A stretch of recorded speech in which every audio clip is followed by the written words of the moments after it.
everyone. Welcome to our final episode of Hashing for the Holidays, brought to you by Bitcoin Magazine. I'm Amanda Fabiano and happy to finish out this limited series podcast with a few very special guests. Today, we're going to focus on how these guests got into Bitcoin mining, how they got down the rabbit hole, the intersection of energy and Bitcoin mining, and trends we're seeing from a legislative perspective. So to get us started, let's do a round of intros. Trent, can you go first and tell us a little bit about yourself, your background, how you got into mining, and the work you're doing in the space? Sure. My name is Trent Stout. I work for Priority Power Management. We're based here in Texas, and I lead our blockchain business, which is really focused around Bitcoin miners and helping clients find capacity and locations to connect to the grid, then helping them build private utility grid infrastructure, and then managing the power supply and helping them monetize their optionality over the life of their asset. So it's quite an exciting space right now, and it's very, very busy. So if you ask me how I'm doing, I say I don't know, because I don't have enough time to really think about it. So, but it doesn't feel like work, because getting to meet great people like yourselves in a really open source community where everybody is really just, driving in the same directions, and competitors are friends, and it's really a cool place to be. But how did I get here? My background and career was in energy, investment banking, and then commodities trading. So for over a decade, was one of the senior management at Bank of America Merrill Lynch Commodities, where we basically had all sorts of client business across every commodity. Did a lot of cool things around quantitative strategies and futures, and different financial engineering and derivatives. And I got really interested in cryptocurrencies about 8 years ago, just on my own, as we looked at different things for our customers in blockchain around like gold and custody, and really esoteric things that really haven't taken off. But it piqued my interest, and I've been investing personally since then. And when I had an opportunity to start working with Priority Power about a year and a half ago on our large mining clients, and really dig in and figure out how to purchase power on a more efficient basis, more capital efficient, and then turn these power or these data centers into virtual power plants. So really helping them monetize their optionality. And it's an incredibly complex process. It's really cool, and it's driving all sorts of good discussions around sustainability and legislative process and connected to the grid. And I know we're going to get into all that later, but so background in finance, commodities trading, and a personal interest in Bitcoin led me to kind of at the intersection of all their power needs and helping the miners. That's awesome. That's a really cool background, because that has a lot of the basics of Bitcoin mining, right? Energy. You could look at Bitcoin mining as a commodity. Energy. Absolutely. Again, right? Yeah. I think that's great. And awesome. It's the intersection of bringing the physical, commodity and the mining to the financial, with a lot of the things that, we'll talk about here that are, some of the trends for next year. So. Yeah, absolutely. Awesome. Let's go to you next. Can you tell us a little bit about your background, where you're working, how you got here? Of course. Thank you for inviting me on, Amanda. So glad to be here and share. So I'm Austin Jones. I'm an associate at TeraWolf. I work sort of on strategy and M&A.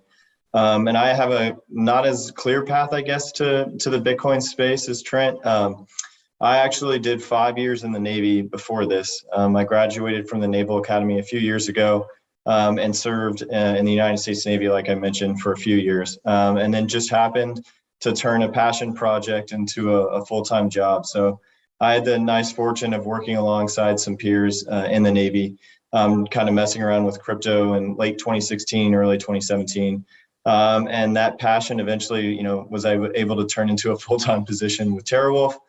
And, TeraWolf is such an incredible company. We focus on zero carbon energy powering our mines. And so in particular, we have two sites that are under construction right now. One is right up near the Niagara Hydro facility in upstate New York, and another one's at the Susquehanna Nuclear station in Pennsylvania. And so our company really focuses on the zero carbon portion, and then ESG as well, with sort of 5 of 7 senior management being females in crypto, and then the entire management team having worked together in sort of power and energy infrastructure over the last 20 to 25 years. And they recognize this very, very interesting phenomenon called Bitcoin a few years ago, and we've had great partners sort of from 2017 on, and then are now going out on our own. Just recently, last week, listed publicly on NASDAQ and began trading, and are really excited for the future and to see how 2022 holds. And I know we're going to lead towards trends, but my thought is on execution. There's a lot of miners out there, and 2022 will be the year of execution. Absolutely. You didn't want to give a shout out to your best friend that you referenced in your speech, Jesse? Oh, yes. And I get to work alongside some great people also at TeraWolf. Jesse Yuan, he's a close friend on our team. And then there's another guy, Jack Lime, that we all work sort of hand in hand, and we love what we do. It's a great shop. And, it's I feel so blessed every day for what I get to do, because who gets to work in Bitcoin, see all these amazing things, and sort of be on the cutting edge. So blessed really for that. Cool. When I met with you guys in Miami, I didn't realize that you and Jesse went to the Naval Academy together. So you've had this progression of things that you do, which are really cool. Yes. Yeah, awesome. he and I are so fortunate. Like I said, we were kind of messing around with crypto together, and some other friends throughout the Navy time. And then, when it came due, our founder and CEO is a Naval Academy graduate as well. So a little bit of a tie there. And, as they were trying to build out this, new team into crypto, we were fortunate to kind of jump on and lend what expertise we could, and more just the passion for the space. And as we grow, hopefully bringing some good ideas to the table. That's awesome. And last but certainly not least, my girl, Trystine. Hello. Can you give us a background of how you got into Bitcoin mining, what you're doing over at Riot, and just generally a little bit about yourself? Yes, absolutely. I didn't know about your service, so thanks for your service, Austin. That's super exciting. My background is mostly public policy. So for me, I'm probably one of the newer people jumping into Bitcoin mining. I've been here now 4 months or so.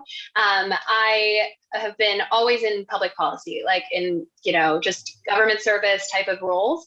I started campaigns when I was in 4th grade, so I was always doing politics. Like, I was one of those weird kids, the bug hit me early. And so this was actually the very first year that I didn't campaign, which is crazy. So almost 16 years of campaigns. And this is the very first year, and it's all because of Bitcoin. I think it's pretty funny because I had initially come across Bitcoin in college. I was trying to buy a fake ID, and so that's when I initially found Bitcoin. And I was too naive. I was never a technical person. My background, like I said, was focused on theory, political theory, and policy. So, it didn't cross my mind how amazing it was at the time. I just thought, that's a weird thing. Okay, whatever. Where do I buy this? How do I do this? And then later, everything that wasn't working in politics, every time we tried to come up with a new policy, a new program, something was always wrong. And it came back to funding or transparency or, just general cost rising. And so that's when I really fell down the Bitcoin rabbit hole. And so I started attending meetups about 5.5 years ago or so. Started going to meetups to learn a lot more. And, almost every meetup was really focused on understanding cold storage, understanding, proper techniques and ways to protect yourself, and other ways of being a sovereign individual. But it was never really about mining. There was a couple that would talk a little bit about home mining here and there. So it wasn't until I had met our CEO, Jason Less, probably 4 years ago or so at a Bitcoin meetup that I really was interested in. There's public miners. I didn't know this was a thing. I really, was so into politics at the time that I hadn't really expanded in this bubble. And then for the last couple of years, I was lobbying and doing public policy for a lot of tech and energy companies. So I did a lot of public utility work, and I was also lobbying for big tech and a couple others, mostly focused on data privacy and a lot of things that focused on renewables. And so that kind of was my world. And that's when I started diving a little bit more into it and then joining the Riot team here. So while I'm so excited, to be a part of the mining industry, I'm still learning so much every day.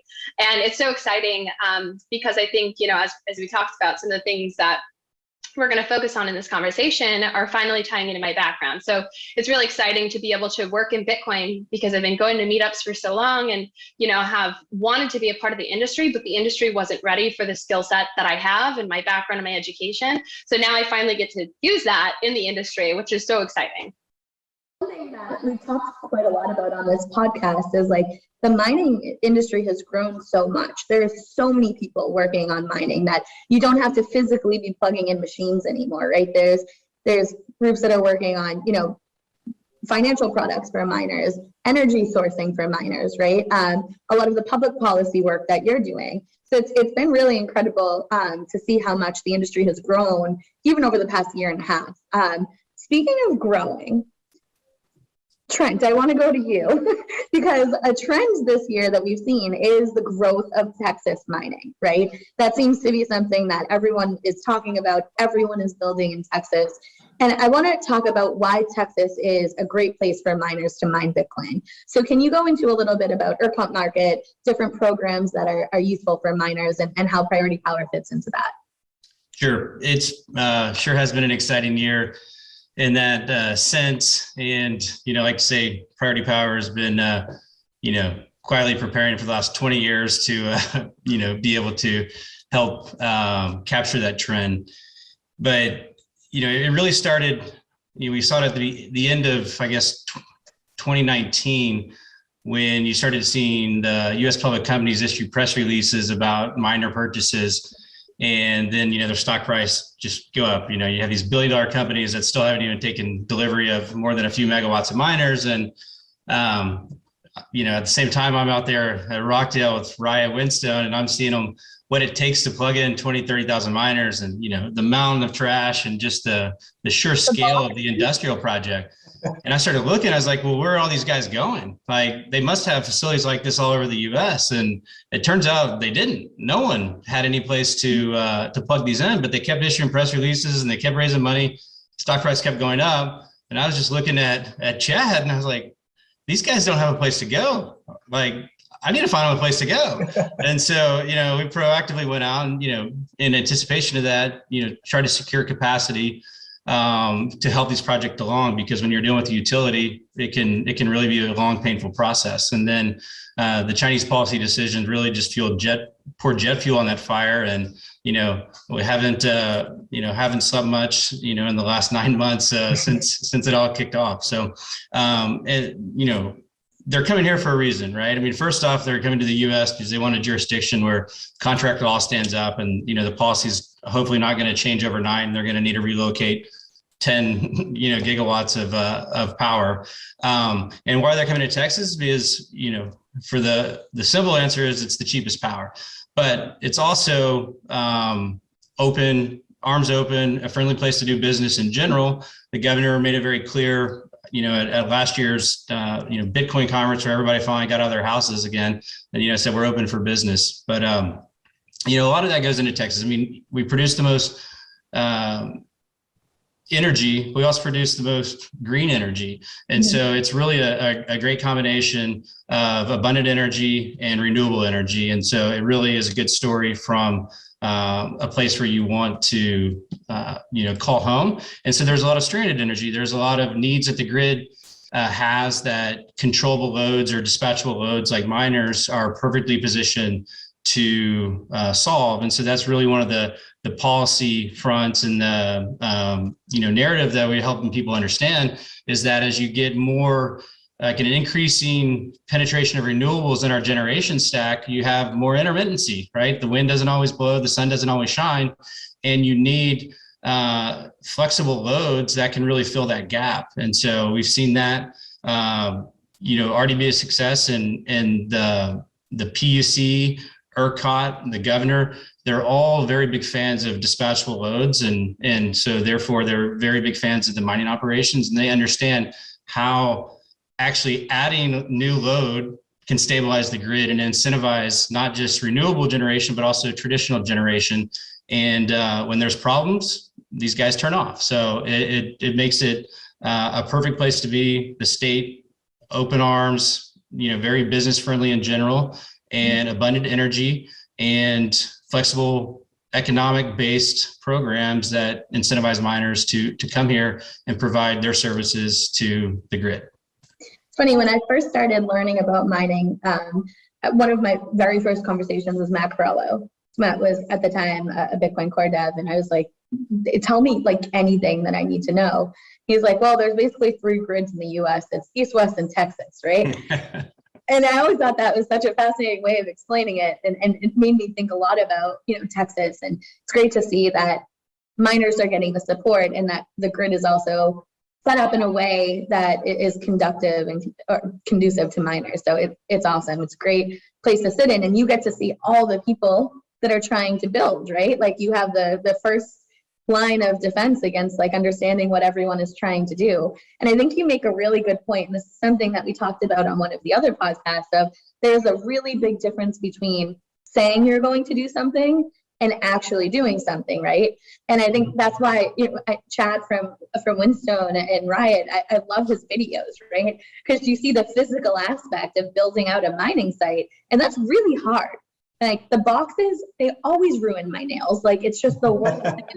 So I think, we often underestimate the unsexy parts of mining, of like actually building. And I'm glad that we're getting some more exposure to that. And like the general people who don't mine at a large scale are seeing how difficult that actually is.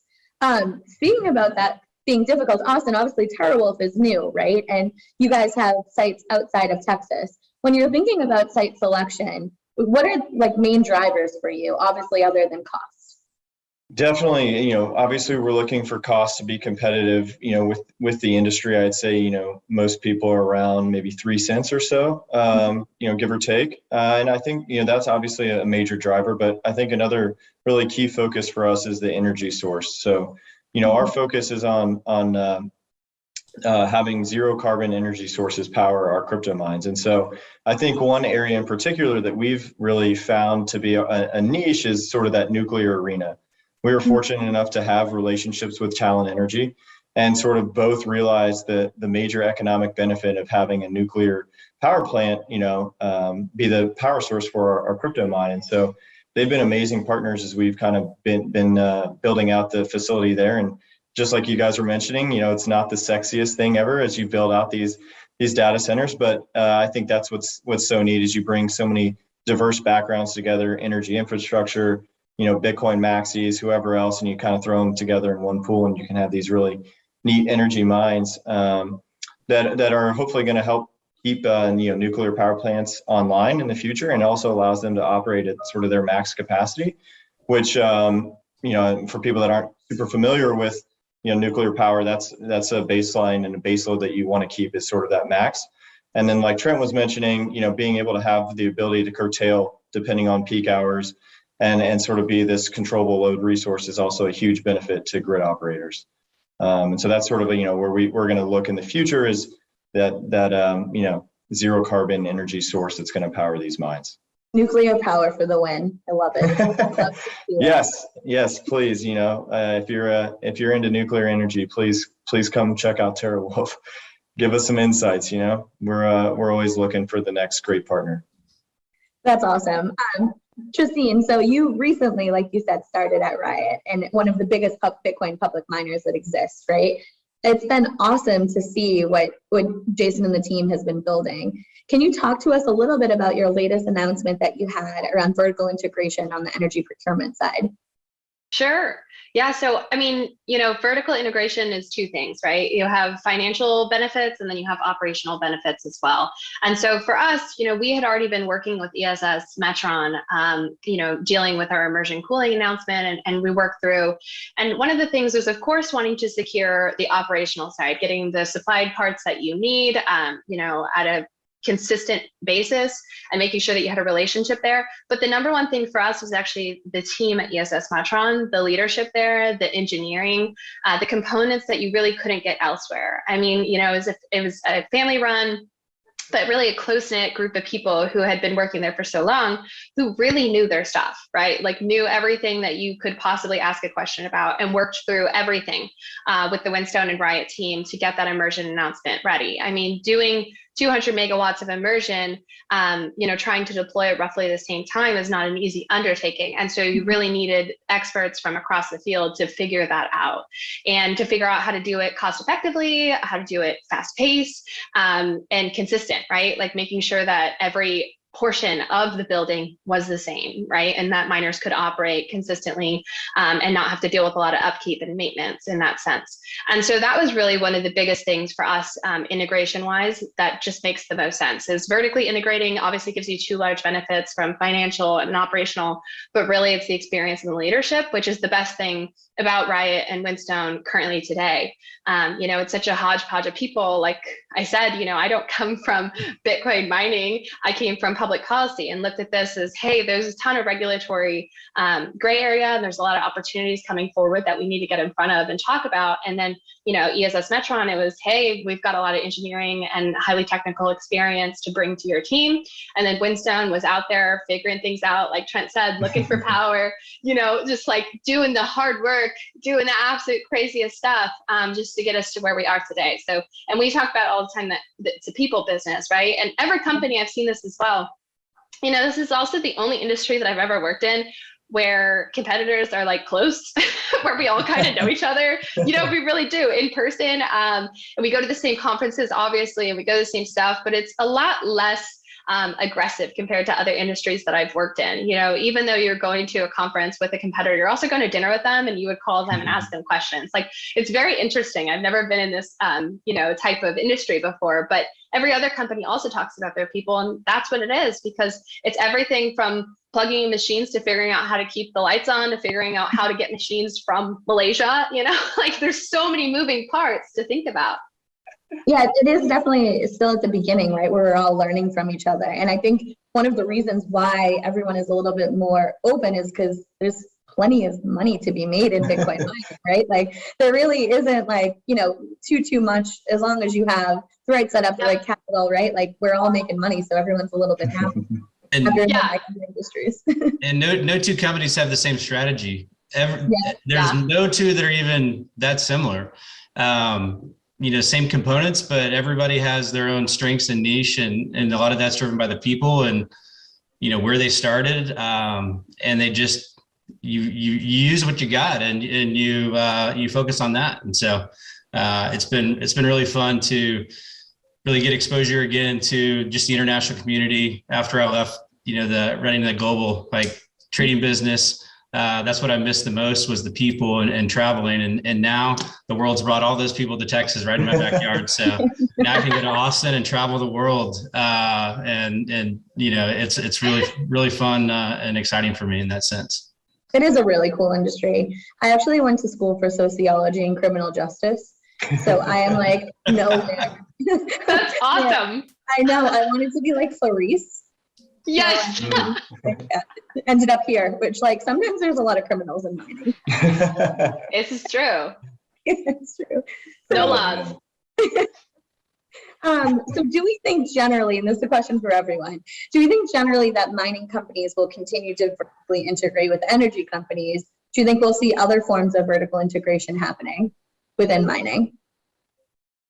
Yeah, absolutely. I mean, it's kind of funny. One of my last clients that I was doing corporate comms and lobbying and public affairs work for was a very large energy and gas company. And for them, they talked about Bitcoin and Bitcoin mining all the time at their meetings. They still haven't quite pulled the trigger. But what was really interesting was that they would talk about it from a perspective of, hey, this is an opportunity for us to use areas where we already have, a ton of capital allocated, and we're able to use our own resources, and we can make a lot of money, and we don't want to miss out on an opportunity here, which I thought was very interesting coming from them, because they're very traditional in every possible sense and would never venture into other, financial sectors or realms.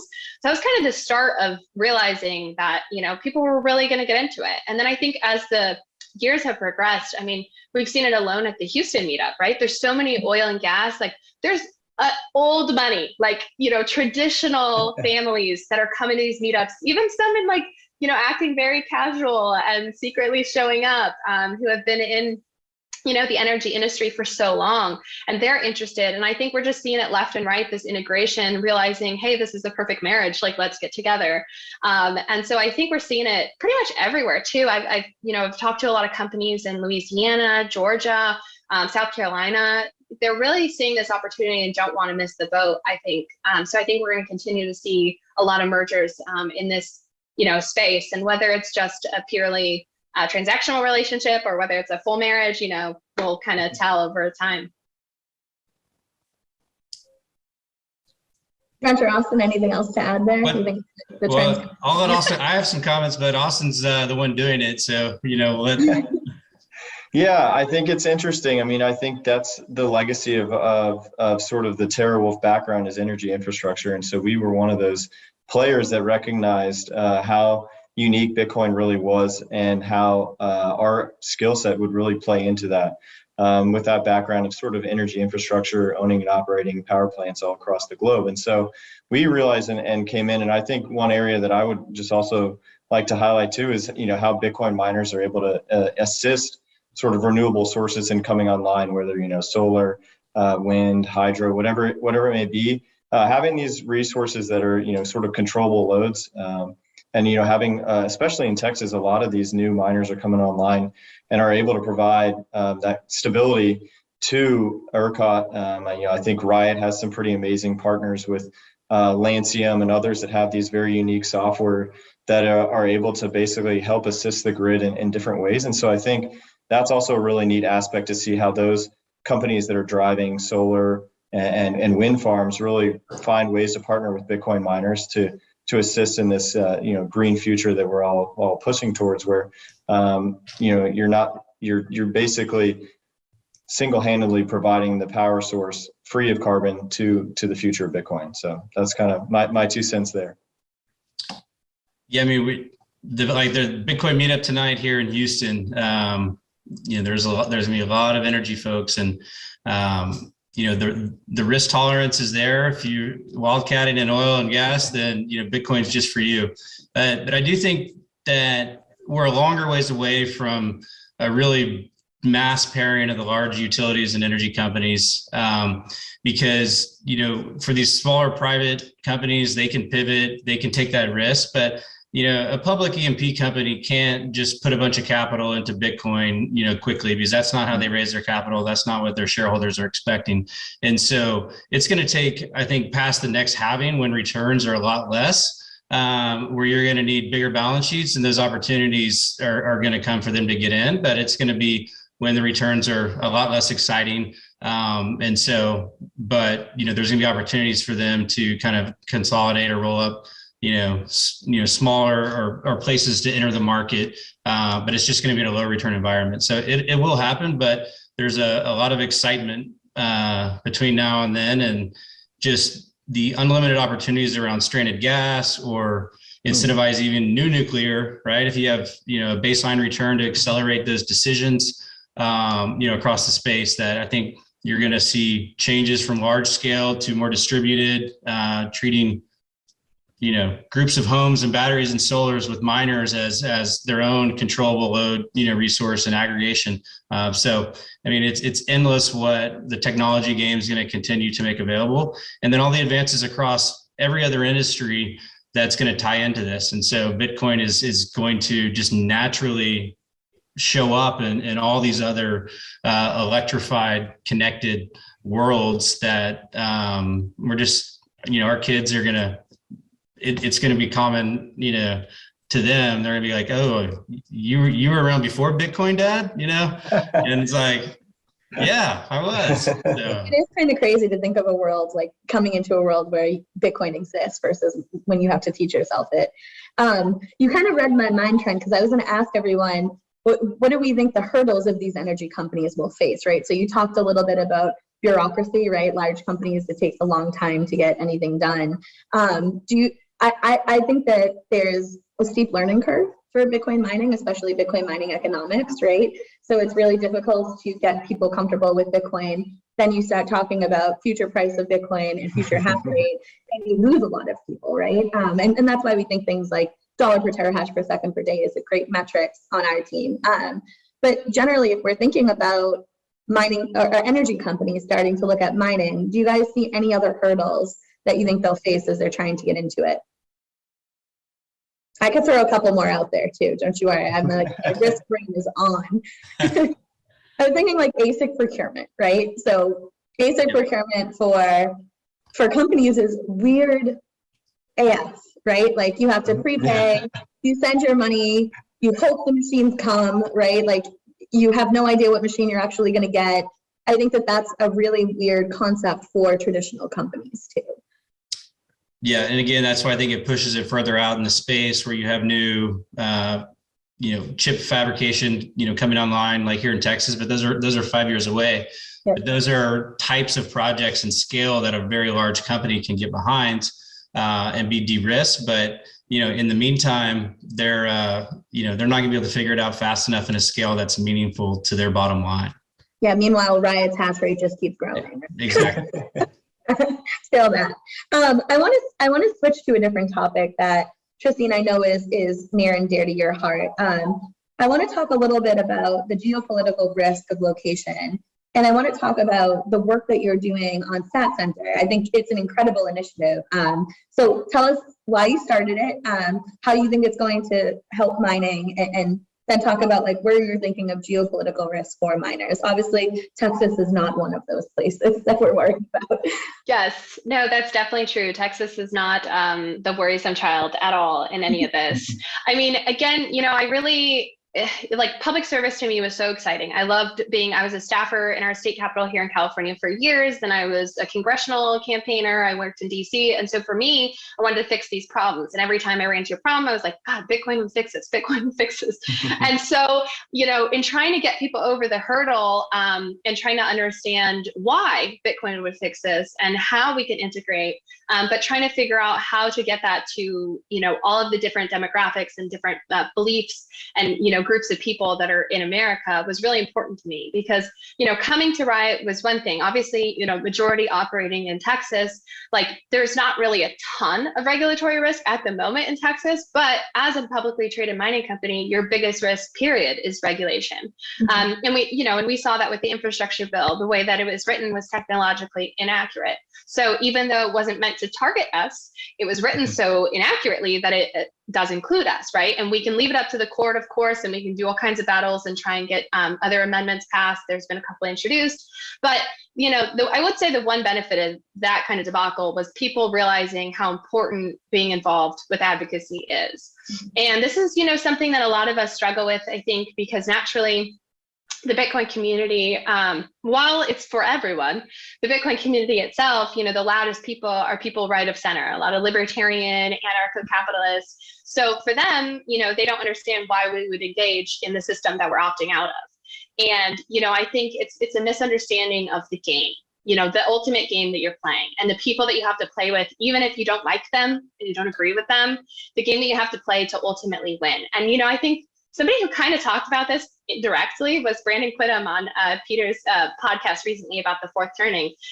In a very indirect way, he was talking about, possibly partnering with people who, may not have the same end goal as you, but ultimately have a couple things along the way that you can work together to achieve, to reach your goal. And so that's really where Stat Center kind of came from, because I was looking at what was going on state by state, looking at the New York mining bill that's coming back to life this next year, and realizing, if we don't get ahead of this conversation, we're going to have a huge headache later on.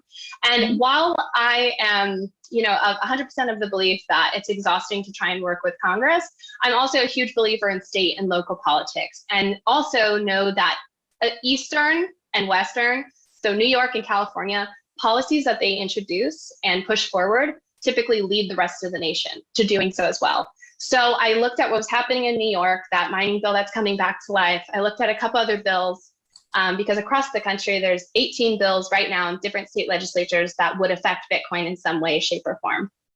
And they're not all bad. Some of them are a little bit more research-based. But the point is, nobody who is a Bitcoiner and nobody who is pro the future of Bitcoin or pro Bitcoin mining had any say in any of these bills. And that's the problem. They're very biased bills. They are not fully educated. And it's not necessarily malicious on their part. It's just that nobody from our community was engaging with them. And so that's why SAT Center really came about. And I kind of decided, look, it's great being in Texas. I love being in Texas. But the reality of it is I'm a Bitcoiner. And so I don't want to ultimately only be able to live or operate in Texas. That's not going to be fun, right? Like, you have. I don't know. I know, like, okay, I love Texas, don't get me wrong. But, just thinking about all the Bitcoin companies that there are, the benefit of working in different states and operating and doing all these different things is too important to risk, right? Not everyone can pick up their family and move to a state that is not negative towards Bitcoin, right? So that's where SAT Center came about. So I reached out to a bunch of other Bitcoiners who had expressed interest during the infrastructure bill and said, hey, look, here's what I'm thinking about. I would love to talk to you and see if this is a good idea. I reached out to a bunch of different people from, our competitor companies, right? Like Core Scientific and Marathon, and reached out to Foundry and a bunch of others. And then across the board, other companies as well. They're not Bitcoin mining, Swan, for example, or Casa. And everybody kind of came to the same conclusion where, hey, look, we all agree that we need to be a part of the regulatory discussion. But it really varied on who had time and who had, the resources to be able to engage in these things. And so then I went to DC and I did meetings for a week and kind of realized, okay, here's what we need to do. Because every feedback that I had gotten in DC was, hey, your industry is crazy. Your industry, right? Your industry is siloed. They felt like it was chaotic. There was no uniform. Which obviously is the beauty of Bitcoin, right? The beauty of being decentralized and having these ethos of being self-sovereign. But to regulators, they don't understand what our ask is. They don't understand what our main goal is. So to them, they don't understand how they could work with us. And so that's where the idea of a Bitcoin trade association really came from, was, okay, let's get all companies that either operate with, for, or somehow, hold Bitcoin and believe in the future of Bitcoin into an association, so that way we can have educated conversations with regulatory bodies. And that ranges from PUCs to states to cities to DC, whatever. But we really want to focus on engaging everybody across the country, not just focusing on one area. So we're focused on 23 states starting this year. And we have about 20 now member companies that are to start. And so we're trying to bring everybody on board, everything from startup who's just getting going to large public companies, want to really include the spectrum and make it very independent. And so while I helped herd the cats to get this going, and it's my passion because I love public policy and being a part of the regulatory discussion. It's not my, group, and it's not Riot's group. I really tried to build it out to be very independent. So all of the companies sit on the steering committee, and every single company has one designated representative who represents them. And then the association is run by a board of directors and advisory council. And so I tried to make it as, fair to everybody as possible, so everybody would feel that they have an equal say. And don't feel that one's opinion is louder than the other just because they're a larger company. So it's been really fun because there are some incredible, smart, just amazing people that are running these different Bitcoin companies that I want to be in the front of every conversation and in every single room when discussing anything that affects our future. That's awesome. Such an awesome initiative, which kind of brings me to my next question. And I think you sort of answered it. Is the mining industry tackling the ESG question correctly? In my opinion, that's very complex, right? So because I've worked in energy and I've worked for public utilities, I'm very torn because the reality is, people who don't understand the value that is Bitcoin will never agree with any energy use or consumption, no matter if it comes from 100% sustainable or not. So that's really the battle that's come into play here. I, for example, was in a meeting with a representative, and I was discussing different energy statistics, really trying to put it into perspective, right? Because I think that's one thing that always gets left out of the conversation, that yes, Bitcoin uses a lot of energy, but Americans use a lot of energy in general. And so, bringing up these different statistics, and he flat out just said, oh, I don't believe you, when I was sharing different statistics that were presented from universities and think tanks.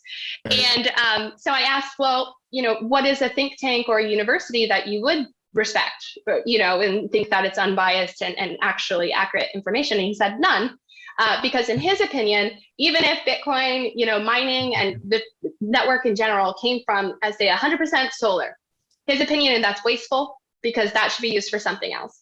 So it's a very difficult thing just to ask if the mining, industry is tackling it correctly. Because on one hand, I would say miners are very mindful of this. Like, we understand the game that is PR and the game that is climate activists and all these things.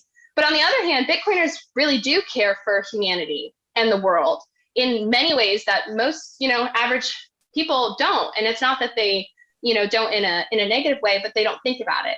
And so I think that for the most part, majority of miners already are using mixed grids, they're using renewables, they're using all these things, and we're doing everything that I think the industry could really truly ask of us.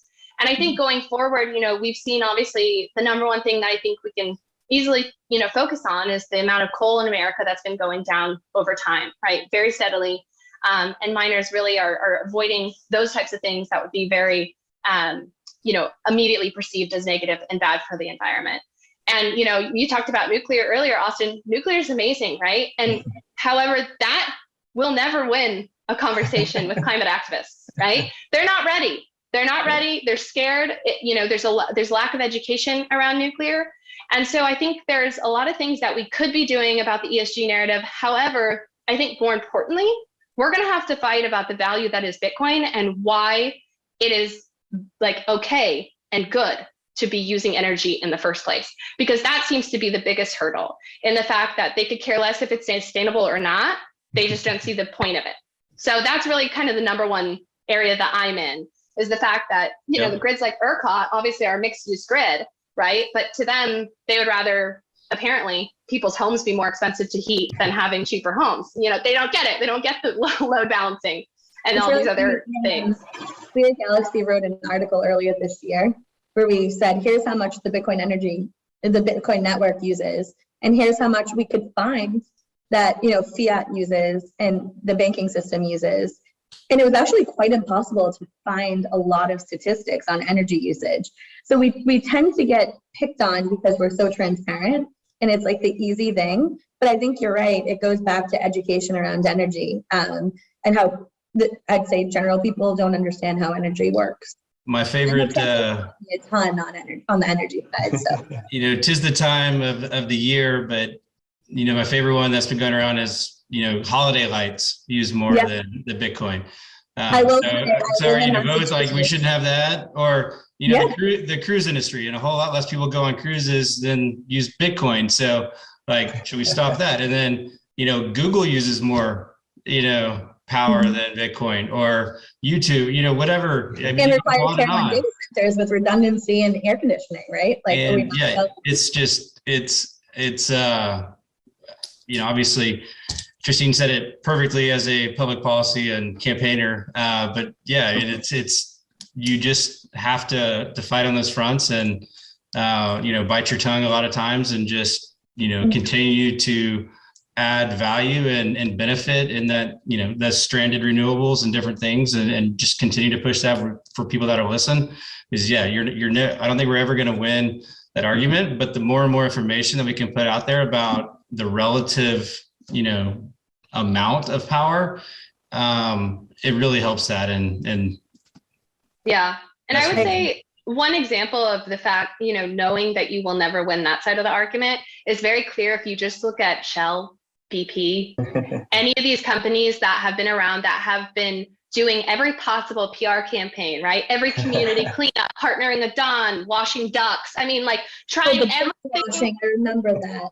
Yeah, right. Yeah. Trying everything to try and, come up with a way to fight this narrative. And even if they had used, majority sustainable at some plant or something like that, it still is not enough because of the lack of education constantly. And so I think that's one of the main things that we're going to see play in this industry, the exact same thing. So the same criticism. I live in Massachusetts, and I've been thinking about driving by Elizabeth Warren's house to see if she has any Christmas lights up.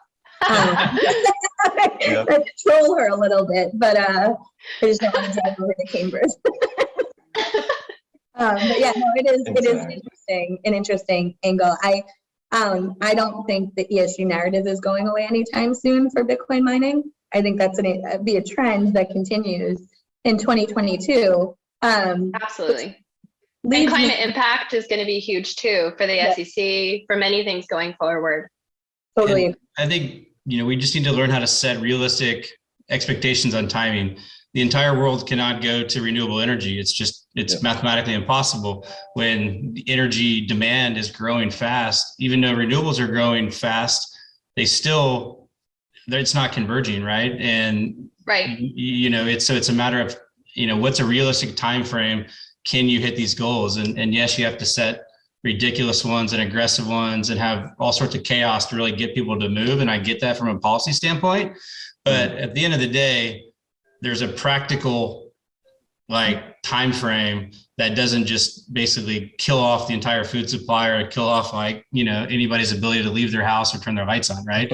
And so it's a quality of human existence question too, about how fast you get there. I'd also love to, sorry, go ahead. Oh no, go ahead. I was just going to say, I'd also love to throw in, I know we were talking about education. I think, the Bitcoin Mining Council and sort of, Michael Saylor's push as well to really get statistics out there that show, Bitcoin miners' usage and stuff like that. Sure, you may not always have people that believe in the utility of Bitcoin, but it is more challenging to kind of refute those facts when you can put tangible numbers behind it, because these public miners are so transparent in energy sources, usage, power costs, all these things. It provides an easier narrative to say, hey, we're sort of open kimono here. Come check us out. Whereas you have a lot of other industries that can hide maybe their energy usage in a bunch of different ways. And so I think that the education piece is huge. Yeah, totally. Absolutely. So that leads me to my last and final question for you guys. What are some of the trends other than ESG and all of that world continuing? What are trends that you think we'll see in mining for 2022? Well, here it's all about construction. It's all about facilities and just big industrial projects. And so we're going to see a massive amount of load come online, but it's all behind big projects. So it's going to be the boring stuff, the dirt moving stuff. And that's what's going to consume most of this year. Yeah, I think honestly, to tie off of that too, is building and owning your own infrastructure. We had a lot of questions and a lot of criticisms in the beginning when we were doing that. Like, why would you spend all that money with all that overhead? And what are you going to do when Bitcoin mining is done? All these questions asking about what's the point of allocating capital to build and own your own infrastructure. But in the reality is, it comes down to the two things, the same things about vertical integration, financials and operations, like not having to pay hosting fees and having all these opportunities to be able to keep the land beyond our lease and all these other things, not having to relocate and move again. I think we're going to see a lot more companies start to do that. And I think that's why we're seeing, in general, such a trend of so many companies going public, because we have to, you essentially have to get so much capital so fast to try and keep up in the scaling and in the race to the end. So I think a lot more companies really building and owning their own infrastructure in 22. I guess I'll jump in here as the last one. I would also agree. I think execution is going to be huge in 2022. I mean, if you look at the numbers that everyone's sort of putting out there about hash rate that's going to come online and these, minor orders that are being placed, I mean, 2022 is going to be a heck of a race to kind of scale up quickly. So I think a lot of it's really going to come down to, it's great that you can place all these miners on order, but can you really plug them in a time frame that you're advertising, and then can you actually sustainably keep them online with whatever your power source is all the time and mine that Bitcoin. And then I would also say too, an area that's kind of interesting to us as well is sort of the actual ASIC manufacturing. I think there's a lot of smaller players that are going to be coming online in 2022 with maybe machines that aren't as battle tested as sort of the incumbents. But I do think that that's an area that could really change the game a little bit as far as lowering sort of your dollars per terahash as far as an ASIC. And I'd be interested to see, how these companies fare in 2022. Yeah, I'm usually pretty bearish on new ASIC manufacturers. I am bullish though on Blockstream's ASIC, just because they had a team that has done it before. But I think that we underestimate how actually difficult it is to build an ASIC machine. So yeah, Austin, I want to see where we fare out with some of those newer companies by the end of next year. And also, how do the machines work, right? It's really difficult to throw out millions of dollars for machines that you don't know if they work or not, or how long they're going to last. Yes. And I guess I would tie in too, immersion mining. I'm interested to see in 2022, where immersion mining falls out. And then honestly, I mean, the way those kind of effects would fall as far as the actual design of an ASIC. Do you need those covers and all those things anymore? And how can you maybe maximize space?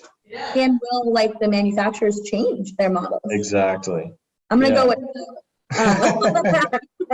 yes. Proven wrong. There's very few companies, I think, in the world that can sort of offer you a contract and say, take it or leave it. And you really have no choice. If you pass on their offer, it's going to somebody else, and they have a lot of power right now. And I think that the one thing that we've all learned in the mining space is monopolies are bad. Business generally. So play that out every day. Yes. Yeah. But I think 2022 will be very, very interesting. I mean, 2021 was crazy. No one saw sort of, I think, that massive fall off from China. But it's been incredible to see sort of the United States and North America as a whole really rebound. And I think take back, 30% or so of that hash rate or more, in a short time.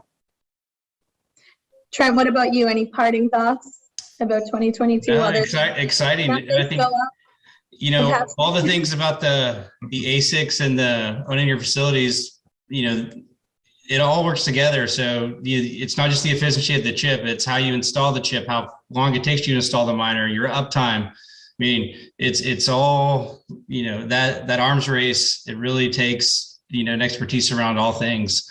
When as margins start coming down, that's going to be the differentiating factor. So, we've successfully got the energy cost down to, less than 50% of the cost.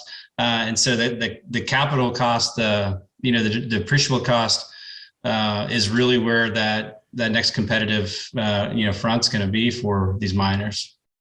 Yeah, and I think we're going to see a lot more incentives as well. That's one thing that a lot of local municipalities have asked about as well. Just kind of reached out asking, hey, what would it take to get a mining company here? How do I roll out the red carpet? What can I do? So I think we're going to see a lot of new tax credit programs, other opportunities, maybe engagements with the city or the county school districts, different opportunities that I think are going to be so exciting to see in North America here.